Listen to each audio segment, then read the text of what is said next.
নমস্কার। আনসোল 70 তে আপনাদের সকলকে স্বাগত জানাই। মাত্র 90 সেকেন্ডেই জানুন নিফটি 50 কিভাবে তৈরি হয়। আপনি যদি কখনো ভারতীয় শেয়ার বাজার অনুসরণ করে থাকেন, তাহলে সম্ভবত নিফটি 50 শব্দটি আপনার চোখে পড়েছে। কিন্তু এটি আসলে কি এবং বিনিয়োগকারীরা কেন এর প্রতি এত মনোযোগ দেন?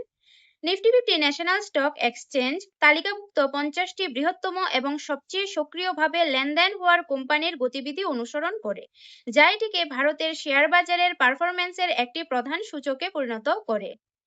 নিফটি 50 1996 সালের 21শে এপ্রিল এনএসই দ্বারা উদ্ভাবিত হয়। প্রকৃতপক্ষে এটি এনএসই তে তালিকাভুক্ত স্টকগুলির ফ্লোট অ্যাডজাস্টেড বাজারের মূল্য প্রায় 66% অন্তর্ভুক্ত করে, যে কারণে এটিকে প্রায়শই বৃহত্তর ভারতীয় বাজারের প্রতিফলন হিসাবে দেখা হয়।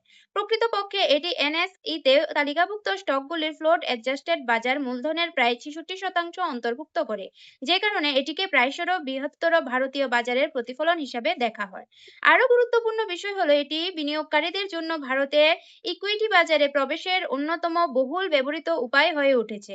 নিফটি 50 ভারতের বড় গুরুত্বপূর্ণ কোম্পানিগুলোর শেয়ারের সম্মিলিত পারফরম্যান্স প্রকাশ করে। এভাবে স্টক মার্কেট সম্পর্কে আরো সহজ ভাষায় বিস্তারিত জানতে আনসোল 70 কে ফলো করবেন। আজকের ভিডিওটি যদি ভালো লাগে তাহলে লাইক, কমেন্ট, শেয়ার করবেন এবং সাবস্ক্রাইব করতে ভুলবেন না। ধন্যবাদ।